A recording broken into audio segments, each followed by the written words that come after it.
नमस्कार, मैं हूं पूजा। बिहार न्यूज में आपका स्वागत है। आज है 4 मार्च, दिन मंगलवार। खबरों की ओर बढ़ने से पहले एक नजर सुर्खियों पर। बजट में बिहार को मिली कई सौगात। सॉफ्टवेयर डेवलपमेंट सेक्टर में 3100 से अधिक पेड इंटर्नशिप की हुई घोषणा। इंटर्न को हर महीने 5000 रुपए और एक मुश्त 6000 रुपए की मिलेगी वित्तीय सहायता। बिहार में सभी निबंधन कार्यालय होंगे पेपरलेस। अब ऑनलाइन हो सकेगी जमीन की रजिस्ट्री। विदेशों में रहने वाले लोग भी करा सकेंगे ऑनलाइन निबंधन। पटना प्रमंडल में स्कूली बसों की सख्त जांच होगी शुरू। नियमों का पालन न करने वालों पर होगी कार्रवाई। वाहन चालकों की शारीरिक व मानसिक फिटनेस जांचने के लिए लगाए जाएंगे कैंप।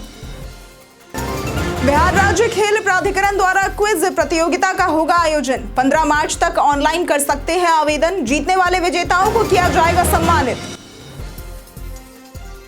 सभी प्रखंडों में तरकारी सुधा आउटलेट खोलने की हुई घोषणा। किसानों को मिलेंगे सब्जियों के उचित दाम। कॉम्फेड और वेजफेड मिलकर करेंगे संचालन। जाने ट्रेन लेट होने पर कब मिल सकता है रिफंड? 3 घंटे ट्रेन लेट होने पर मिलेगा रिफंड। रिफंड के लिए फाइल करनी होगी TDR।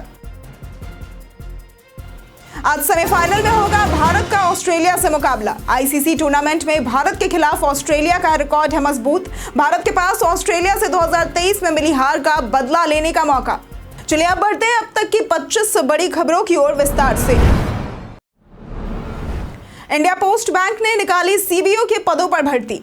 India post payment bank ने सर्किल बेस्ड ऑफिसर यानी कि CBO पदों पर भर्ती निकाली है। यह भर्ती कॉन्ट्रैक्ट बेसिस पर होगी जो 1 साल के लिए होगी और अधिकतम 3 साल तक बढ़ाई जा सकती है। आवेदन के लिए उम्मीदवार का किसी भी स्ट्रीम से ग्रेजुएट होना आवश्यक है और उसे आवेदन वाले राज्य का निवासी होना चाहिए। आयु सीमा 21 से 35 वर्ष निर्धारित की गई है। आरक्षित वर्ग को छूट मिलेगी। आवेदन फीस जनरल, OBC, EWS के लिए 750 और SC, ST, PH के लिए 150 निर्धारित की गई है। सैलरी 30,000 प्रति माह होगी। चयन मेरिट और इंटरव्यू के आधार पर होगा। आवेदन के लिए उम्मीदवार IPB की वेबसाइट IPPBonline.com पर जाकर ऑनलाइन फॉर्म भर सकते हैं।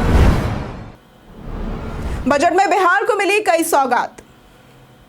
बीते दिन बिहार विधानसभा में वित्त मंत्री सम्राट चौधरी ने वित्त वर्ष 2025-26 के लिए 3.17 लाख करोड़ रुपए का बजट पेश किया, जो पिछले वर्ष से 38,000 करोड़ रुपए ज्यादा है। इसमें निजी निवेश को प्रोत्साहित करने और रोजगार युक्त विकास पर जोर दिया गया। शिक्षा को 60,964 करोड़, स्वास्थ्य को 20,335 करोड़, ग्रामीण व शहरी सड़कों को 17,908 करोड़ रुपए आवंटित किए गए। प्रमुख घोषणाओं में हर प्रखंड में डिग्री कॉलेज, कामकाजी महिलाओं के लिए छात्रावास, महिला हाट, पिंक बस सेवा, बिहार खाद्य प्रसंस्करण नीति, कैंसर केयर सोसाइटी और बेगूसराय में कैंसर अस्पताल शामिल है। पिछड़ा व अति पिछड़ा वर्ग की छात्रवृत्ति दुगनी की जाएगी और सभी प्रखंडों में आउटडोर स्टेडियम बनाए जाएंगे। साइबर अपराध रोकने हेतु डेटा सेंटर बनाए जाएंगे। नहर किनारे सोलर प्लांट के लिए 25 करोड़ का फंड बनेगा। होम स्टे योजना व महिला गाइड को बढ़ावा मिलेगा। पूर्णिया हवाई अड्डे से 3 महीने में उड़ान शुरू होगी। बजट पेश होने के बाद नीतीश कुमार ने सम्राट चौधरी को गले लगाया। विपक्ष ने सदन और विधानसभा के बाहर हंगामा किया, जिसके चलते कार्यवाही कुछ समय के लिए स्थगित करनी पड़ी।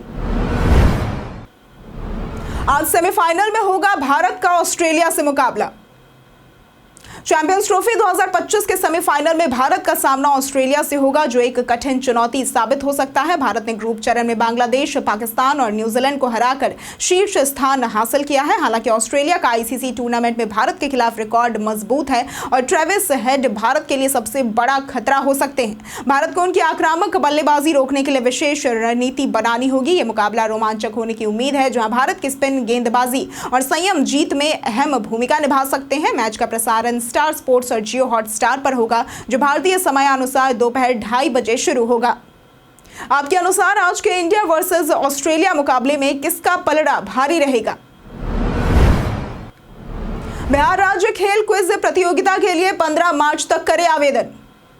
बिहार राज्य खेल प्राधिकरण द्वारा 6ठी से 12वीं कक्षा के विद्यार्थियों के लिए खेल क्विज प्रतियोगिता आयोजित किया जा रहा है। इच्छुक विद्यार्थी 15 मार्च तक ऑनलाइन आवेदन कर सकते हैं। प्रतियोगिता 3 चरणों, जिला, प्रमंडल और राज्य स्तर पर आयोजित होगी। पहला राउंड 15 मार्च, दूसरा 16 मार्च, तीसरा 22 मार्च और चौथा 23 मार्च को ऑनलाइन होगा। प्रमंडल स्तर पर 28 मार्च से 6 अप्रैल तक ऑफलाइन और राज्य स्तरीय प्रतियोगिता 14 अप्रैल को पटना में आयोजित की जाएगी। क्विज में खेल ज्ञान, नियम, इतिहास और खिलाड़ियों से जुड़े प्रश्न पूछे जाएंगे। प्रत्येक दल में 2 सदस्य होंगे। पंजीकरण निःशुल्क है। प्रतियोगिता में जीतने वाले विजेताओं को सम्मानित किया जाएगा और अंक गति व सटीकता के आधार पर मिलेंगे। प्रतियोगिता में भाग लेने के लिए आप इसकी आधिकारिक वेबसाइट को देख सकते हैं। बिहार राज्य खेल प्राधिकरण के महानिदेशक रविंद्रन शंकरन ने बताया कि कक्षा 6 से 12वीं तक के विद्यार्थियों में खेल के प्रति जागरूकता बढ़ाने हेतु यह प्रतियोगिता आयोजित की जा रही है। बिहारी बर्थडे स्पेशल में बात होगी फणीश्वर नाथ रेणु की।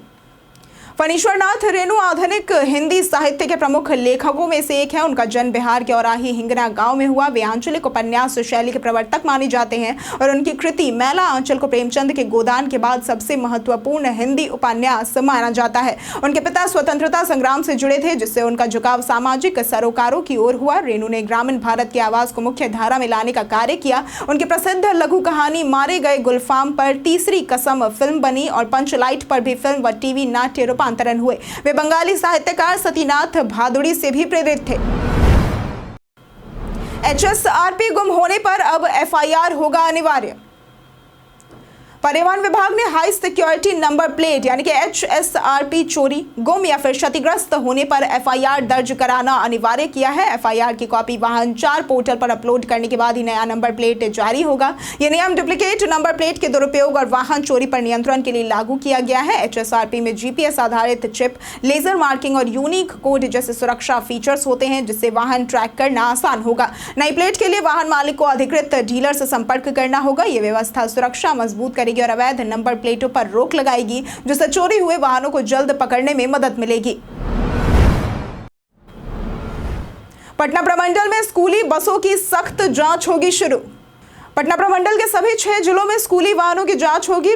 प्रमंडलीय आयुक्त मयंक वरवड़े ने DTO को निर्देश दिया कि बसों में speed governor, vehicle location tracking device यानी कि VLTD, पैनिक बटन आदि की उपलब्धता की जांच करें और अनुपालन न करने वालों पर कार्रवाई की जाए। विद्यालयों को योग्य परिचारक अनिवार्य रूप से रखने को कहा गया। खासकर बालिका विद्यालयों में महिला परिचारक आवश्यक होगी। वाहन चालकों की शारीरिक एवं मानसिक फिटनेस जांचने के लिए कैंप लगाए जाएंगे। प्रत्येक बस में प्राथमिक उपचार किट अनिवार्य होगा। जिला व प्रमंडलीय स्तर पर बैठकें कर स्कूली बच्चों की सुरक्षा सुनिश्चित करने के निर्देश दिए गए। पाठ्यक्रम में सड़क सुरक्षा विषय जोड़ने पर भी जोर दिया गया। वर्तमान में पटना मंडल में 6 जिले हैं, जो कि पटना, नालंदा, भोजपुर, बक्सर, रोहतास और कैमूर है। ऐसे करें आयरन मुक्त जल का उपयोग।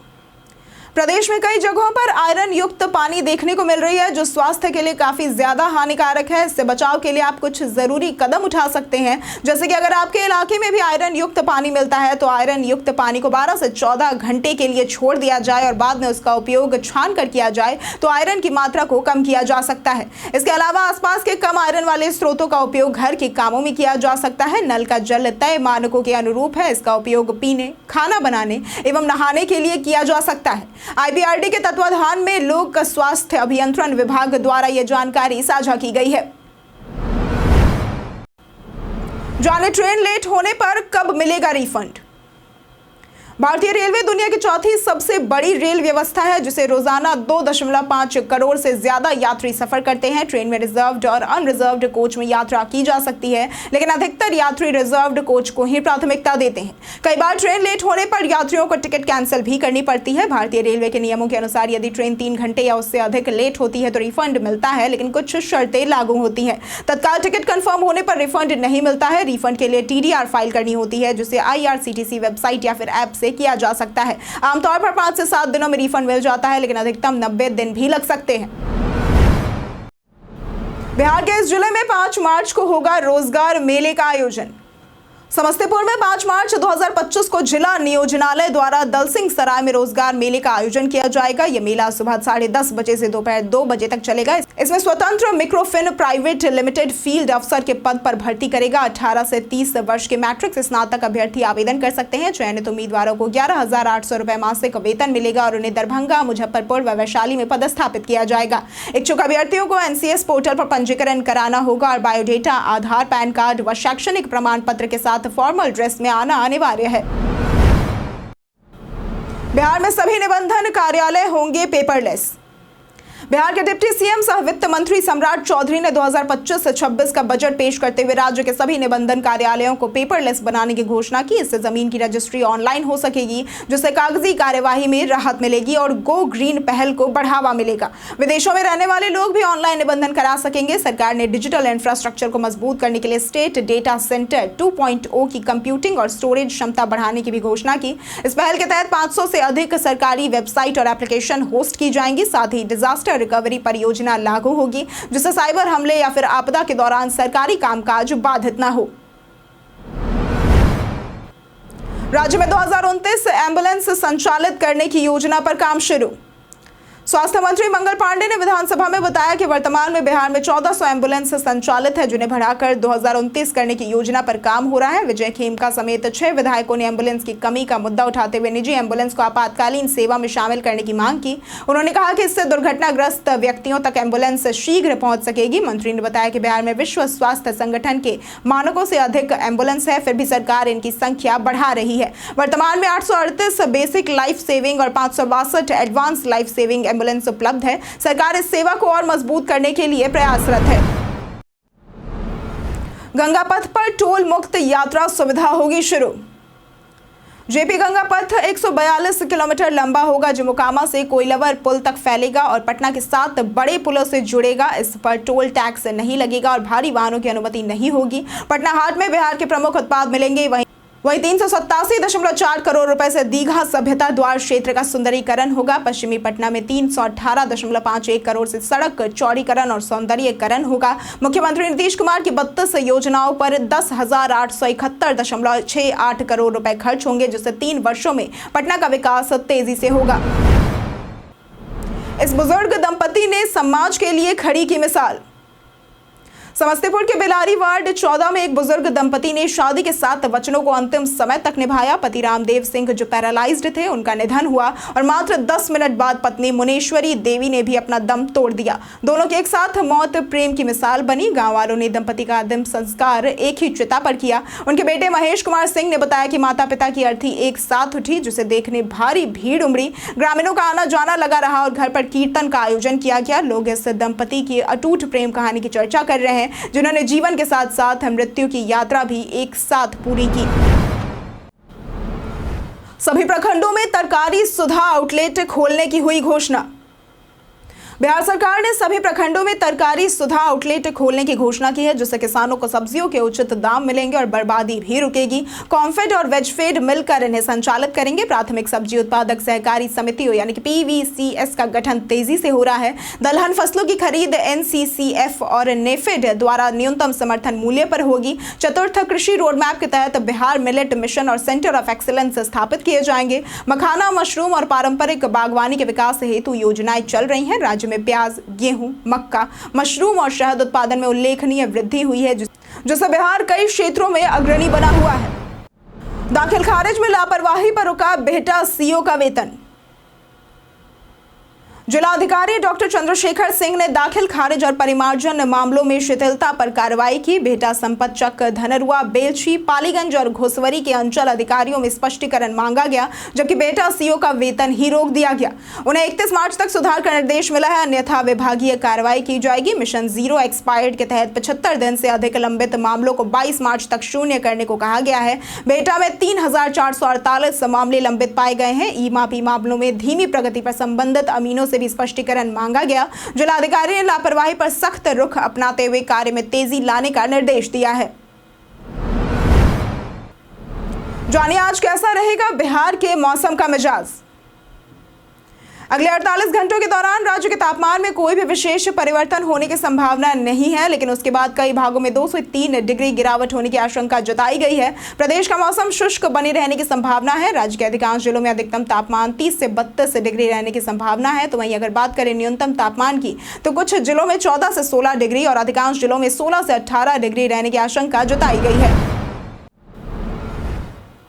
मुजफ्फरपुर में 207 लीटर विदेशी शराब के साथ 4 तस्कर गिरफ्तार। मुजफ्फरपुर में पुलिस ने लग्जरी कार और बाइक से शराब की डिलीवरी कर रहे 4 बड़े शराब कारोबारियों को गिरफ्तार किया है। छापेमारी में 2 कार, 2 बाइक और 207 लीटर विदेशी शराब जब्त किए गए हैं। गिरोह में कुल 13 लोग शामिल हैं, जिनकी गिरफ्तारी के लिए विशेष टीम गठित की गई है। गिरफ्तार आरोपियों ने बताया कि होली के मद्देनजर पंजाब से शराब मंगवाई गई थी। मुख्य आरोपी मणिशंकर कुमार समेत 4 लोगों को पकड़ा गया है, जबकि संतोष सिंह अभी भी फरार है। जब्त वाहनों की चोरी की जांच की जा रही है। पुलिस ने मामले की विस्तृत जांच शुरू कर दी है। 4 मार्च को बिहार भाजपा अध्यक्ष दिलीप जायसवाल की होगी ताजपोशी। बिहार भाजपा अध्यक्ष डॉक्टर दिलीप कुमार जायसवाल 4 मार्च को बापू सभागार में आयोजित प्रदेश परिषद बैठक में पदभार ग्रहण करेंगे। इस बैठक में केंद्रीय ऊर्जा मंत्री मनोहर लाल खट्टर, भाजपा प्रभारी विनोद तावड़े और सह प्रभारी दीपक प्रकाश सहित 15,000 से भी अधिक कार्यकर्ता शामिल होंगे। नीतीश कैबिनेट विस्तार के बाद जायसवाल ने राजस्व और भूमि सुधार मंत्री पद से इस्तीफा देकर प्रदेश अध्यक्ष पद संभाला है। बैठक में चुनावी रणनीति, संगठन विस्तार और सरकार की योजनाओं को जनता तक पहुंचाने पर चर्चा होगी। एनडीए के विधानसभावार सम्मेलन की तैयारियां भी शुरू होगी। जायसवाल नई प्रदेश कमेटी की सूची तैयार कर चुके हैं और पदभार ग्रहण के बाद इसकी घोषणा करेंगे। तेजस्वी यादव ने बजट को बताया बिहार विरोधी। बिहार के वित्त मंत्री सम्राट चौधरी ने 2025-26 के लिए 3.17 लाख करोड़ का बजट पेश किया है। चुनावी साल को देखते हुए सरकार ने कई घोषणाएं की, लेकिन विपक्ष ने इसे निरर्थक बता दिया है। नेता प्रतिपक्ष तेजस्वी यादव ने बजट को बिहार विरोधी करार दिया है। बेरोजगारी, पलायन, किसानों की आय, कानून व्यवस्था और पुलिस आधुनिकीकरण पर चर्चा न होने की आलोचना की गई। उन्होंने पिंक बस योजना और सरकारी नीतियों पर तंज कसा। तेजस्वी ने कहा कि बिहार की तरक्की सरकार की प्राथमिकता ही नहीं है और वे उसकी पोल खोल कर रहेंगे। बिहार सरकार ने बजट में झूठे वादों का सहारा लिया, जबकि राज्य अब भी मूलभूत सुविधाओं से वंचित है। राजस्व सृजन न होने के बावजूद बजट बढ़ाया जा रहा है। सरकार अपनी कुर्सी बचाने में लगी है, जो कि जनता बिहार के विकास की चिंता कर रही है। उन्होंने केंद्र सरकार पर बिहार की अनदेखी का आरोप लगाया और महंगाई व गरीबी से निपटने के लिए ठोस कदमों की मांग की है। ऊर्जा मंत्री और राजद विधायक के बीच हुई तीखी नोकझोंक।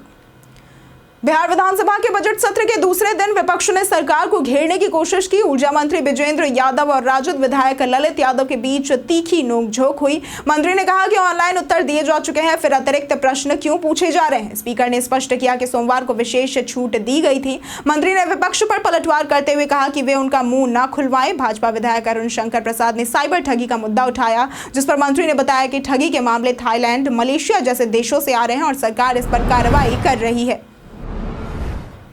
कोर्ट से मिली राहत, फिर भी सुनील सिंह की सदस्यता बहाली में हुई देरी। राजद एमएलसी सुनील सिंह, जिन्हें मुख्यमंत्री नीतीश कुमार की मिमिक्री करने के कारण बिहार विधान परिषद की सदस्यता गंवानी पड़ी थी, उन्हें सुप्रीम कोर्ट से अब राहत मिली थी। 25 फरवरी को सुप्रीम कोर्ट ने उनके पक्ष में फैसला सुनाते हुए सदस्यता बहाल करने का आदेश जारी किया था। इसके बावजूद अब तक उनकी सदस्यता बहाल नहीं हुई है। इस संबंध में सुनील सिंह ने सोमवार को बिहार विधान परिषद के सभापति को पत्र लिखकर सुप्रीम कोर्ट के आदेश का हवाला देते हुए बहाली की अपील की। इस बीच बिहार विधानमंडल का बजट सत्र, जो कि 28 फरवरी से शुरू हुआ था, जो सोमवार को पेश भी किया गया, लेकिन सुनील सिंह अब भी सदन में शामिल नहीं हो पाए थे। प्रधानमंत्री इंटर्नशिप स्कीम से युवाओं को मिलेगा प्रैक्टिकल अनुभव।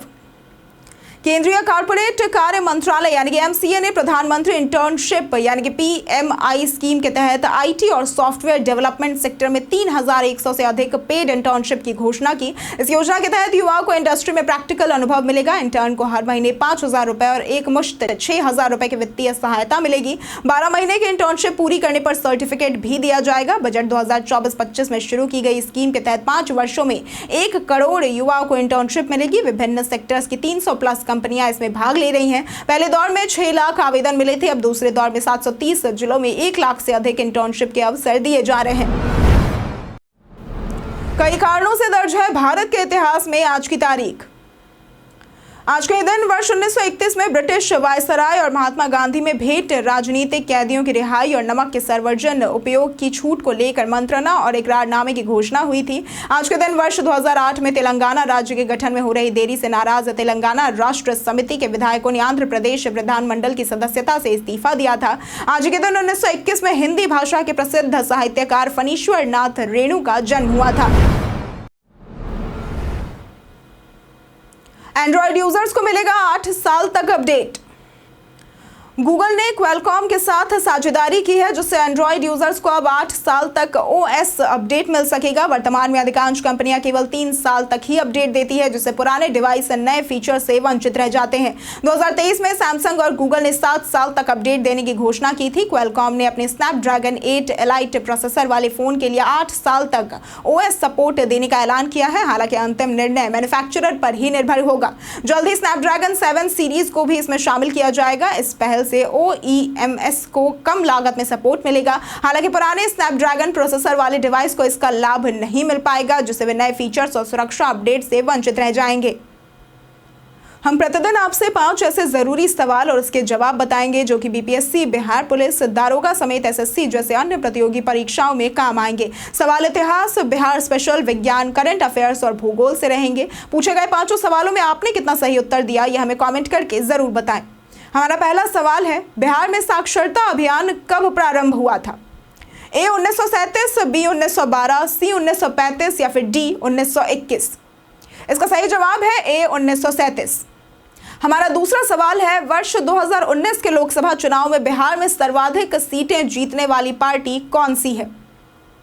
A Bhajpa, B Janata Dal United, C राष्ट्रीय जनता दल या फिर D लोक जनशक्ति पार्टी? इसका सही जवाब है A भाजपा। हमारा तीसरा सवाल है, बिहार में कृषि रोड मैप की शुरुआत कब हुई? A 2006, B 1951, C 2008 या फिर D 2013? इसका सही जवाब है C 2008। हमारा चौथा सवाल है, हाल ही में राजधानी दिल्ली में भारतीय सिविल लेखा सेवा ने अपना कौन सा स्थापना दिवस मनाया है? A 42वां, B 49वां, C 50वां या फिर D 52वां? इसका सही जवाब है B 49वां। हमारा पांचवा सवाल है, भारत के रक्षा लेखा महानियंत्रक का कार्यभार किसने संभाला है? A doctor Mayank Sharma, B doctor Anirudh Jha, C Manoj Mehta या फिर D डॉक्टर आशुतोष कुमार? इसका सही जवाब है A डॉक्टर मयंक शर्मा।